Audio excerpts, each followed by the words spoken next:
हमारे साथ रहते थे और हमें मतलब जैसे दवा हमेशा खिलाते थे, तो उस चीज का भी मैंने विरोध करना चालू किया कि नहीं ऐसे नहीं होगा, मैं आपकी पत्नी हूँ, कब तक मैं ऐसे जबरदस्ती दवा खा आप खिलाते रहेंगे और मैं खाती रहूंगी। हमारे विदाई के समय उन्होंने एक ही चीज हमारे कान में डाला कि बेटा आपकी शादी आम लोग से नहीं हो रही है, आपकी शादी एक स्टार से हो रही है और आपको जीवन में कहीं ना कहीं कॉम्प्रोमाइज करके चलना होगा, तो इस चीज का ध्यान रखिएगा। चलो हालांकि बहुत सारी चीजें ऐसी हैं जो बहुत सारी चीजें एक पत्नी होने के नाते कोई पत्नी नहीं बर्दाश्त करेगी, और मैंने बोला है ना समय, और अगर जरूरत पड़ेगी एक बार पवन जी अगर लाइव आके बोल दे, फिर मैंने बोला नहीं, और वहां से फिर मैं निकल गई। इस डर से मैं निकली कि कल को ये लोग फिर मुझे आके ये बोल देंगे कि मैं पैसे आभूषण लेके भाग गई हूँ। और मैं निकलते वक्त उनके स्टाफ को खड़ा करवा के अपने बैग का पूरा वीडियो भी मैंने उनके सामने बनाया। मैं उनसे पूछना चाहती हूँ कि क्या पार्टी वो चला रहे हैं, क्या उनकी कोई पर्सनल पार्टी है जो वो मुझे विधायक बना देंगे। लगभग डेढ़ से 2 साल साथ में रहे हैं। फिर भी कोई वजह आपको जो समझ में आई हो?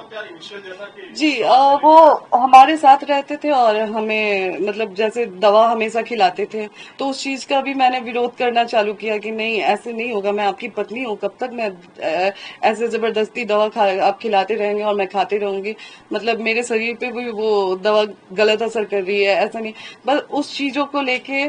और फिर जैसा कि मैंने पहले भी एक इंटरव्यू में बोला है कि किसी के द्वारा एक ऑडियो मैसेज पवन जी के फोन में भेजा गया था कि ज्योति सिंह का इनसे संबंध है, उनसे संबंध है।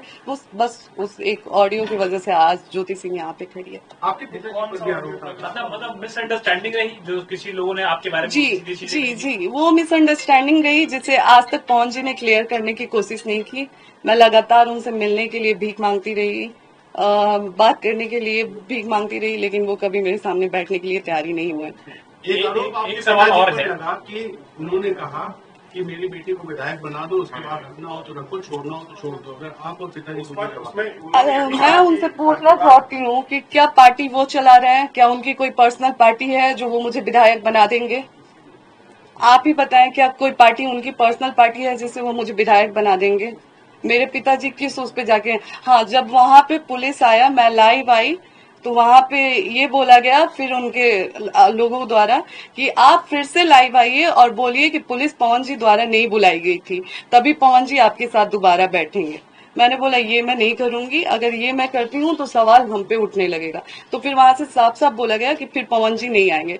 फिर भी मैं रात भर रुकी वहां पे कि पवन जी आएंगे, मैं बात करूंगी, जाऊंगी। मैं बार बार लगातार उनके दोस्त थे, उनके स्टाफ लोग थे, उन लोगों से पूछती रही कि क्या आप लोग पवन जी आ रहे हैं, क्या आ रहे हैं, आ रहे हैं। लेकिन वो लोग लगातार रट एक ही लगा के रखे थे कि आप पहले लाइव आके बोलिए कि जो पुलिस आई थी, प्रशासन आई थी, वो पवन जी के द्वारा नहीं आई थी, तब आपको पवन जी के पास बैठाया जाएगा, तब आपसे पवन जी बात करेंगे। हम बोले भैया एक बार हमारी फोन से बात करवा दीजिए, हम एक बार वो हमसे ये सारी चीजें बोल दें। तो नहीं, वो फोन पे भी बात करने के लिए तैयार नहीं हो रहे हैं, वो नहीं आएंगे। फिर भी मैं रात भर वहां पे रुकी। जब मैं वहां पे रात भर रुकी तो उनके स्टाफ द्वारा सुनाया जा रहा था मुझे। पहले तो हम लोग पवन जी के कमरे में थे, मैं और मेरी बहन, तो वहां से आके बोला गया कि आप लोग यहाँ से निकल जाइए इस रूम से, क्योंकि यहाँ पे पैसे और ज्वेलरी सारे गहने वहने रखे गए हैं। तो हम लोगों को भी डर लगा कि कल को ये लोग जब सिर्फ बात करने पे प्रशासन बुला सकते हैं, तो कल को ये लोग ये भी ब्लेम कर सकते हैं कि वहां से हम पैसे आभूषण लेके चले आए हैं। तो हम लोगों को उनके रूम से निकाल के सर्वेंट रूम में बैठा दिया गया और रात भर हम लोग, मैं मेरे भाई बहन, हम लोग रात भर वहां पे रुके। दूसरे दिन भी हम लोग शाम तक रुके, फिर भी जब पवन जी नहीं आए और लगातार हम लोगों को इस चीज के लिए प्रेशर दिया गया कि लाइव आके आप बोलिए कि प्रशासन पुलिस द्वारा नहीं, पवन जी द्वारा नहीं आई थी, तभी बात होगी। फिर मैंने बोला नहीं, और वहां से फिर मैं निकल गई। इस डर से मैं निकली कि कल को ये लोग फिर मुझे आके ये बोल देंगे कि मैं पैसे आभूषण लेके भाग गई हूँ। और मैं निकलते वक्त उनके स्टाफ को खड़ा करवा के अपने बैग का पूरा वीडियो भी मैंने उनके सामने बनाया कि भैया आप लोग खड़े हो जाइए, मैं अपना बैग चेक करवा दे रही हूँ, मैं यहाँ से कुछ लेके नहीं जा रही हूँ, कल को आप लोग मेरे पे उंगली नहीं उठाएंगे। एक बात तो आपने कह दी कि कोई ऑडियो मैसेज आया जिसकी वजह से आप लोग बात आई। दूसरी सवाल यह है कि क्या आपके पास भी ऐसी कोई जानकारी कभी आई थी पवन सिंह से संबंधित कि उनके कुछ लोगों से संबंध है जिसकी वजह से आपने विरोध किया और उसके बाद ये चीजें शुरू हुई? नहीं, देखिए जब हमारे पिताजी ने उनसे हमारी शादी की तो हमारे विदाई के समय उन्होंने एक ही चीज हमारे कान में डाला कि बेटा आपकी शादी आम लोग से नहीं हो रही है, आपकी सारी एक स्टार से हो रही है और आपको जीवन में कहीं ना कहीं कॉम्प्रोमाइज करके चलना होगा। तो इस चीज का ध्यान रखिएगा। आप कभी भी पवन जी से पूछ लीजिएगा इस चीज को लेके, मैंने उनसे कभी कोई बात नहीं किया है, कुछ नहीं बोला है। हालांकि बहुत सारी चीजें ऐसी हैं जो बहुत सारी चीजें एक पत्नी होने के नाते कोई पत्नी नहीं बर्दाश्त करेगी। और मैंने बोला है ना, समय और अगर जरूरत पड़ेगी, एक बार पवन जी अगर लाइव आके बोल देते हैं कि आप मैं नहीं कर पाऊंगा कुछ भी, जो भी चीजें हो नहीं रह पाऊंगा आपके साथ, आप मेरे लिए मेरे जो भी आपका साक्ष्य है वो रख दीजिए, तो मैं रख उन्होंने दूंगी। कह दिया मतलब कभी आपने उनके जो नाम आए तमाम रिश्तों को लेकर के आपने कभी उनको जी नहीं, कभी नहीं। आप लोग देखिए, हमारे हिंदू सनातन धर्म में भगवत गीता का बहुत मायने है।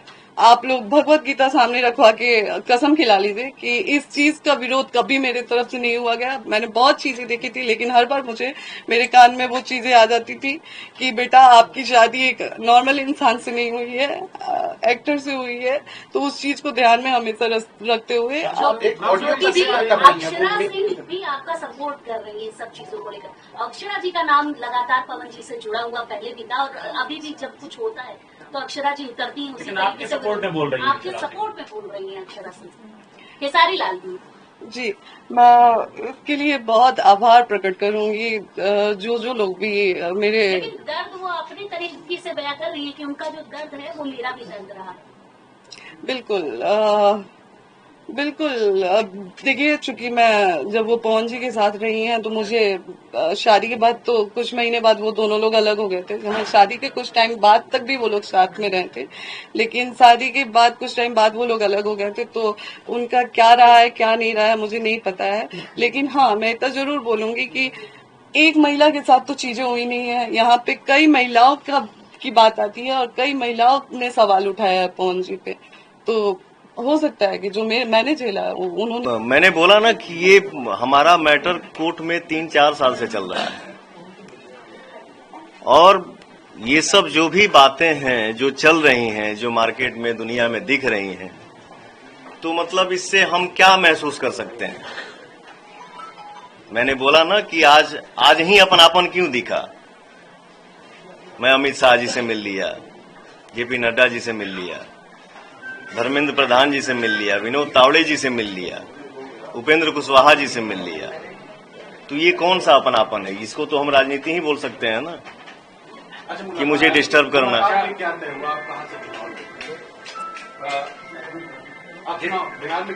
पार्टी ने इस विषय पर कोई बात नहीं किया था। पार्टी ने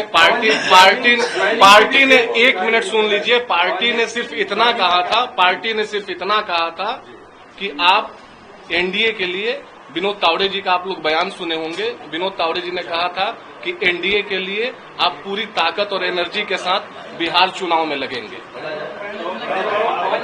जिस तरह से कयास तमाम बातें हो रही है, कयास भी हो रहा है, ऐसा कहा जा रहा है जैसे ही आप मिले सोशल मीडिया पर तमाम पोस्ट आई इसके बाद और फिर आगे का भी बात सामने आई। अगला निर्णय क्या पार्टी से चुनाव अगर लड़ना, अगर आप आना चाहेंगे, हम आपकी जानना चाहेंगे किसी पार्टी से उतरना है, वहां से उतरना है क्या? बस एक मेरे जवाब है। सीरीज ऑफ इवेंट आप देख लीजिए, किस दिन ये मिलते हैं अमित शाह जी से, किस दिन ये मिलते हैं कुशवाहा जी से, किस दिन ये मिलते हैं धर्मेंद्र प्रधान जी से, और सीरीज ऑफ इवेंट सिर्फ आप देखते जाइए कि उसके बाद डेट बाय डेट क्या होता है।